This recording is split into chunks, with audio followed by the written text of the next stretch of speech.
morning to you all. Hopefully everybody's well, and we're enjoying our live stream this morning. Welcome, Happy New Year to you. Live on YouTube, live on the 4th of January. Got some great topics for you this afternoon. And hey, just welcome to the new year. What a great new year it is too. Although you look outside, it's pretty dismal, isn't it? I mean, it's just cloudy and raining and cold here in the UK. Hopefully it's decent weather where you are. Enough of that talk of the weather or that rapport building. I'm down in the basement again today. You probably saw me coming up. That was just my little ruse there. But anyway, I hope you enjoyed that. I'm down in the basement, Tivoli Studios, as we call it. Purpose-built, designed to run training and recordings and all those things I'm allowed to do because I can. It always seems like we lost the Second World War because training has now gone underground, doesn't it? You know, it makes you think about the legality of it all. But anyway, enough of that little pun. So, mortgage market, let's get serious. If you're in the mortgage market, if you want to be in the mortgage market, I'm sure you sign up to our YouTube and podcasts, and I talk about it all the time. Of course I do. Now, there's people that are going to talk about this year. They're going to predict the year. And, yeah, people did that last year. I did that, I think, in January. And, of course, it all went completely Pete-tong, didn't it? So I'm not going to make any predictions for the mortgage market, but things are looking good. So there's 4 or 5 factors to think about. First of all, house prices have risen dramatically, the highest price rises for 6 or 7 years. That's obviously been fueled by demand increase with the stamp duty. Demand supply, of course. Demand is rocketed upwards. Supply has remained relatively stable or slightly increased. So, of course, prices have gone up, but that's okay. Mortgage approvals, of course, and most mortgage approvals since 2007, which is like, you know, years ago now when you think about it. So the mortgage market is already bubbling. A lot of that was due to the stamp duty. We know that. But there's also an awful lot of pent-up demand. People want to move into bigger houses, gardens, that sort of thing. The government, the UK government, love them to bits or not. Don't worry, talk about politics, but they will be introducing this year, probably in the budget, March. Sushi will stand up and Rishi Sunak will stand up and he will talk about what he's going to do. And one thing I think he's going to do is he's going to bring in a government help to buy scheme, which was similar to the old one, if anyone remembers, where they provided a higher lending charge security insurance to lenders. HLCs, high lending charges, which is hardly used by lenders now, which surprises me. Because back in the day, of course, 95% lending was ubiquitous. 100% lending was commonplace, all supported by higher lending charges. They've all gone now. Now, the government will introduce their own. They'll introduce a government high lending charge insurance thingy, whatever they call it, which will allow lenders without any risk to go back up to 95% and 100% lending. All those first-time buyers that have been pushed out in the last few months by landlords gobbling up all the first-time properties. Because first-time buyers have had no advantage, you see, to the stamp duty. They already had no stamp duty anyway up to a certain limit. We know these things. So that's going to fuel first-time buyer demand to get away from rented into their own owner-occupied properties, which is exciting for them, isn't it? Lowest interest rates we know for like hundreds of years. We know that. Very low interest rates, low fixed rates, low money market borrowing. There's loads of Bank of England money swashing around. So no issue about money supply, which is great for the market, of course it is. We've all got cloud and video-based operations going on now.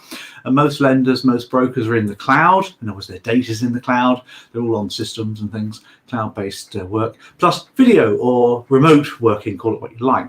So productivity for brokers is ability to be higher productivity as well. The best news, of course, is the vaccine-induced boom or recovery, call it what you like. Because it will. Look at it logically. It's going to. Vaccines coming in.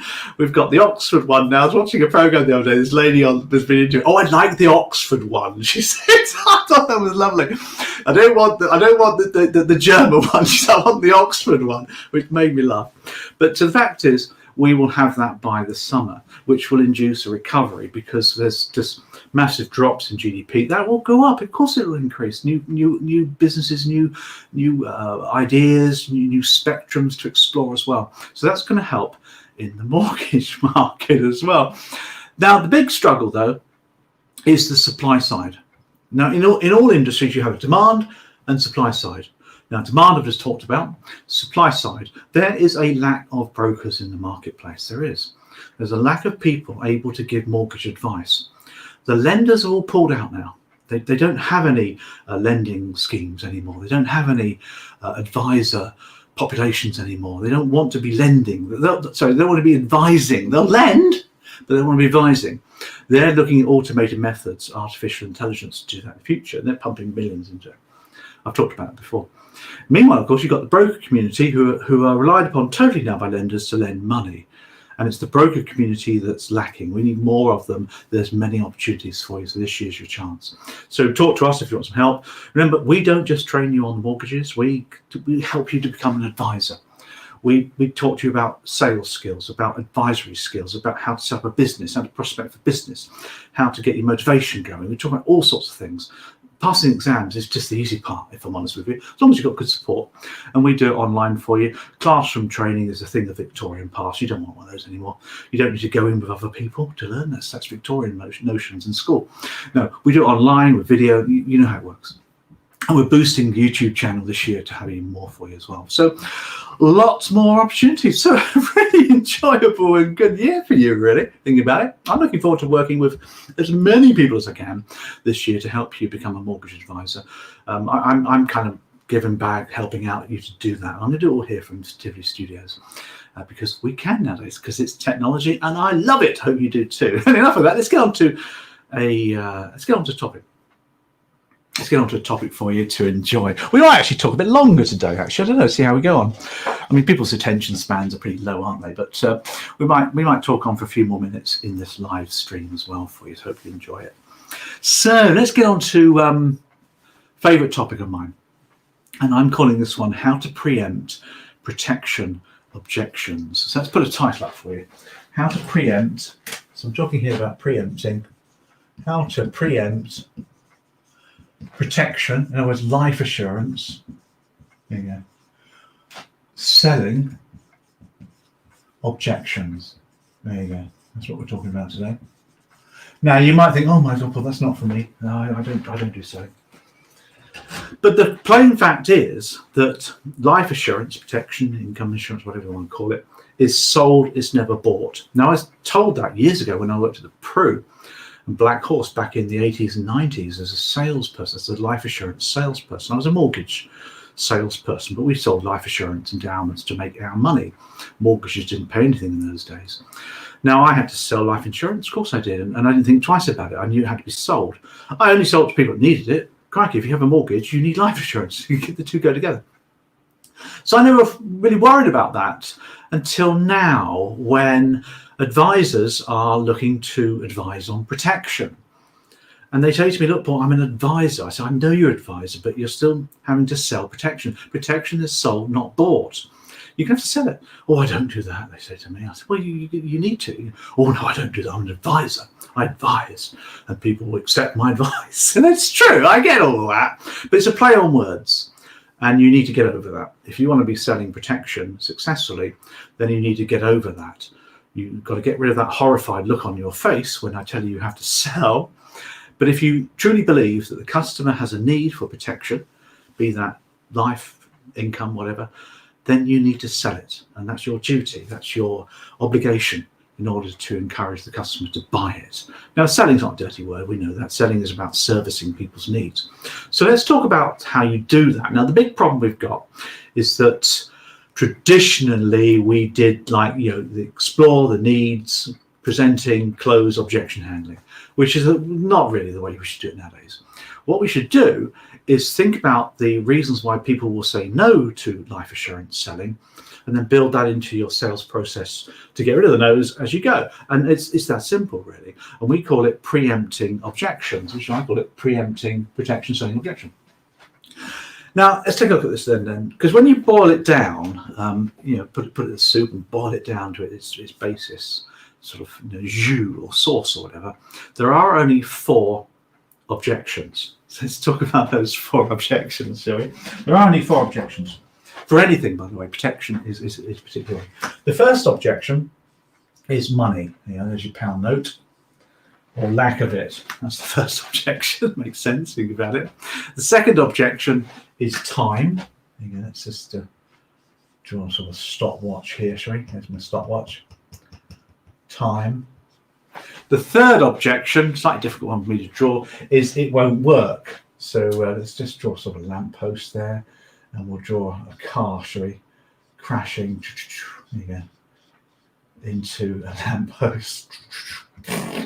It won't work. That's my example there, my icon for you. The fourth one is we don't trust you. So let's sort of draw sort of a hand here.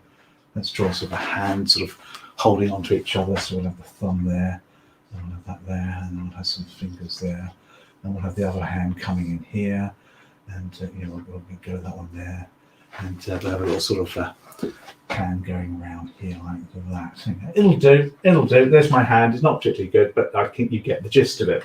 Now, that's trust. So they're the four main objections. So here we've got money or lack of it, or unwillingness to spend it, which is typically what customers do, isn't it? Clients do. They got the dosh because they're paying for their Sky TV or their gym membership, which they've not used since March, So they've got the money, but they're just unwilling to spend it.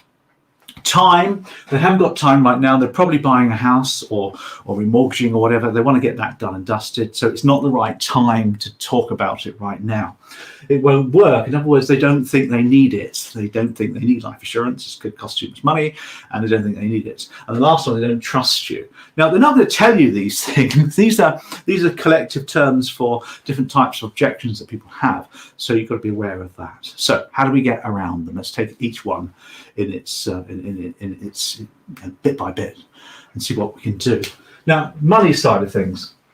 Now, it is a problem. People, of course, don't have unlimited amounts of money unless you're Bill Gates or Jeff Bezos or Jeff Bezos' wife, who's the richest lady in the world, just by marrying him. So people don't have unlimited amounts of money. So what we've got to do is we've got to talk about money early.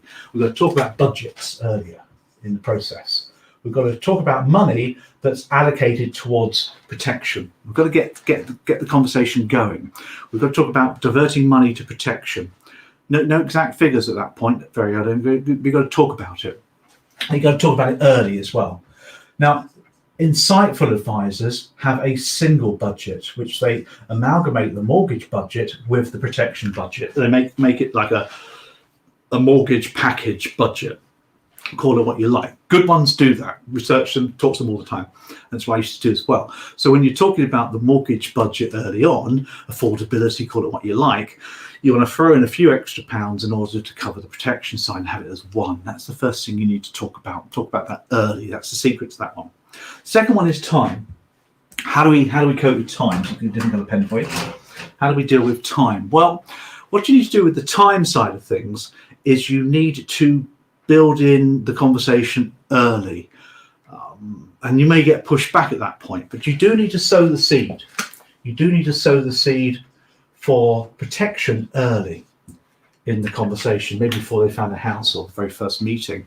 You talk about the need for protection, sow the seed, get them to think about it. You do need to layer into your sales process, so you need to put an extra layer into your sales process in order to discuss protection in more detail.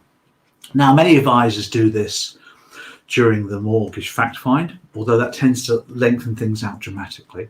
Some will sow the seed, talk about the need early, but then have a further meeting once the mortgage has been completed or mortgage has been offered. They may then go back and talk about protection before exchange of contracts, of course, because that's when it needs to go into force. Many do that well, but you need to layer something into your sales process where you will talk about it. So sow the seed really early. If you feel that they're not up for talking about it, or you don't want to spend 2 hours on the first mortgage meeting, I get that, then put an extra layer in later. Now you can, during that extra layer or during the early discussion, you can sort of get the medical submission going, or you can do some kind of early locking in if you want to. But there's 3 things you have to do when selling the need, if you like, which we're talking about now. 3 things you have to do.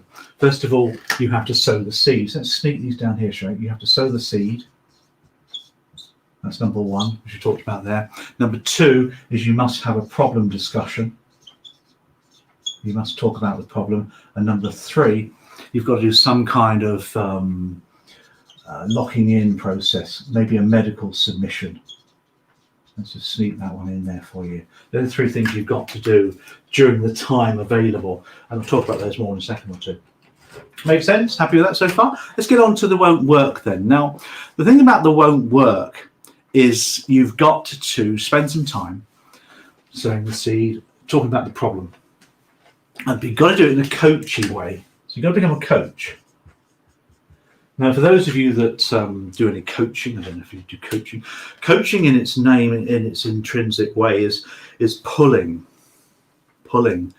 information from people. You're not pushing information at people. So bad life assurance salespeople, for example, will pick out a glossy brochure which says, 4 people out of 10 will die at the age of 60 with a fancy logo on it from Leland General or Aviva or whatever. And they'll show this glossy brochure to customers and they'll start nodding and the customer says, so what? That's not good selling. That's just, you're just presenting a brochure, aren't you? That's pushing. Now, what you want is pull. You want to pull. You want to coach people. You want to pull them to appreciate the problem that they're going to have. You want to have this problem conversation. You do that through coaching, through questions, and I'll talk about in other videos how you do that. There's a lot of skills involved there, of course there are. But it's not an easy conversation to have. But you've got to pull it from them. What it is, what would cause the issue if they died, if they were ill, how would it affect their lifetime? Good advisors use something like a lifeline, as I call it. A lifeline is a sales aid, for any word for it, which allows you to discover the customer's life now and in the future around their health, their property, their hobbies, their family, their careers, whatever it is. And you link your conversation to their life. So you find out about their hobbies. They'd like to find out what they do at weekends. How important is their family to them? What does it mean to them having a family? And then you can talk about what would happen if they died, how it would affect them and their family and their hobbies and interests. You've got to have that conversation. You've got to. It's not selling. You're just revealing the problems that they would have if they didn't have cover. You see, protection is an away from sale.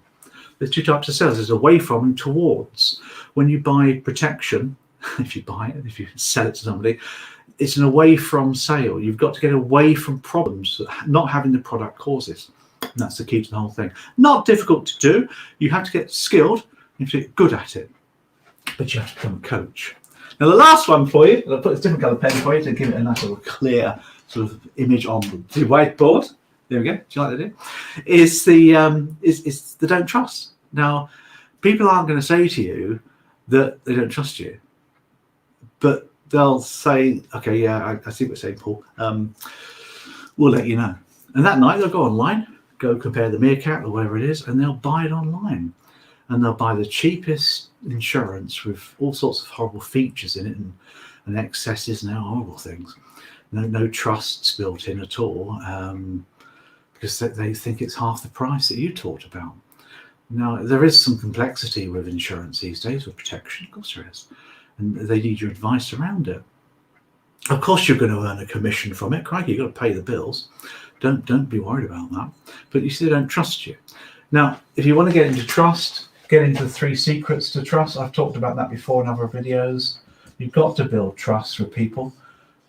If you don't do that, you're not going to sell a mortgage, are you? Unless you're the only broker in town, but there's very few of those around because there's lots of brokers in town now. But you've got to build that trust, and you've got to deal with that. You've got to handle that. It's just no big deal. You've got to do that. So there we have the 4 objections, if you like, which will happen, because they do. And if you build these things into your sales process, then you will overcome these before they become a problem. And where advisors do this, they're very, very successful. They sell a lot of insurance, a lot of protection, which you should do. It's your duty to sell protection. You must do it. You'll notice it when you get your first death claim. You may not hear about it because they may go straight to the insurance company. But when you have a death claim, I've had a few in my time where you have to go around and talk to people where their husband or their wife has died and they've received a lump sum of money to pay off the mortgage or whatever. God, it makes you realise what you're doing. It's heavy stuff. It's the right thing to do. Ask yourself the following question. If you were in the market to buy life assurance, would you buy it from you? If you believe in that, if you would say yes, then you've got the right mindset. If you doubt it, you haven't got the right mindset to selling protection. You've got some limiting beliefs in there. Got to get rid of those. Got to feel positive about it. Yes, it's going to cost the customer £78 a month for life assurance and critical illness. £78 a month. They could be buying Sky TV or all the movie package plus BT Sport. But no, they're paying it for life assurance. I've had life assurance and protection since I was about 24, 25 when I left the corporate world. And therefore I needed it and I wanted it. I've spent hundreds, thousands of pounds on premiums, and the touchwood I've never used. But you don't want to use it, it's the whole point. So remember, if you're in the market for protection, would you buy from you? If the answer is yes, you're good to go. If your answer is no, do something about your limiting beliefs. I hope you found that useful. We've got loads more videos and ideas to help you with this, particularly the problem conversation. That's where it all happens. That's the selling skills, or the conversation skills anyway. That's where it's got to happen. And I can give you advice about your sales process. I've worked with hundreds of advisors on the sales process. So just email me, paul@paularcher.com. Happy to help as much as I can, and I'll put some more stuff on there for you. Hope that's been useful. Great. Was that okay? Was that good? Hope it was. Yeah, I enjoyed that. I enjoyed that very much. It's a really important thing to talk about, isn't it? I think we'll wrap up now because we'll keep these to about 20 minutes. I'm going to do a few more videos this afternoon and put them onto the YouTube channel, which you can watch anyway. If you're on the podcast, then obviously next week's podcast will have some stuff on there for you as well, which would be great. Hopefully you'll listen to that from me, Paul Archer. If you're on Google now watching this on YouTube, then great. I hope you enjoyed it. Remember to subscribe, get other friends to subscribe as well. Happy to help as much as possible. I'm going to be putting a few more videos on this afternoon on having a positive attitude. I'm going to talk about that as well. I've got a couple of sales tips for you. If you've got any questions you want answering on podcasts, on live stream, just email me, paul@paularcher.com, and I'll be happy to answer those via video. So remember to send me questions to answer for you. If you want to put them on the comments box, you can do that as well, and I can pick that up.